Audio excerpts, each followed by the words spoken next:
আজ আমাদের দোকানের উপরে চাল লাগানোর কাজ কমপ্লিট হলো। গুড মর্নিং বন্ধুরা, তোমরা সবাই কেমন আছো? আশা করছি তোমরা সবাই খুব ভালো আছো। সকালবেলায় উঠে মুখ ধুচ্ছিলাম আর তখনই ফুস করে কারেন্টটা চলে গেল।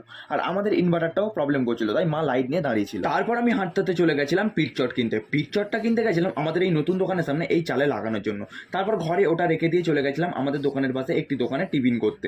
আজ টিফিনে করেছিলাম পাউরুটি, ডিম সিদ্ধ আর ঘুগনি।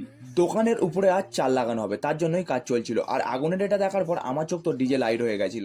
দোকানের কাজ একটু দেখার পর আমি আর ভাই গেছিলাম ব্যানার দোকানে ব্যানারের ফ্রেমটা দিয়ে আসতে। ব্যানারটা দিয়ে দোকানে এসে দেখলাম মাটির ভাঁড়ের গাড়ি ঢুকেছে। সেইগুলোই ফাঁকা করতে করতে এই গরমে পুরো জাম হয়ে গেছিল। তারপর কাজ করতে করতে দোকানের সামনে দেখলাম একটা রয়্যাল এনফিল্ড দাঁড় করানো আছে। তাতে লেখা ছিল it's not just a machine, it's an emotion for me. সত্যি বাইক আমাদের কাছে একটা ইমোশন, একটা ভালোবাসার জিনিস। খুব গরম হচ্ছিল, তাই ভাই গিয়ে দুটো আইসক্রিম কিনে আনলো। এই গরমের মধ্যে আইসক্রিম খেতে বেশ ভালোই লাগছিল। চাল লাগানোর ফ্রেম পুরো কমপ্লিট হয়ে গেছিল। এবার উপরে চালগুলো তুলে লাগিয়ে দিলেই কাজ কমপ্লিট হয়ে যাবে। ফাইনালি গাইস, আমাদের দোকানের আরো একটি কাজ সম্পূর্ণ হলো।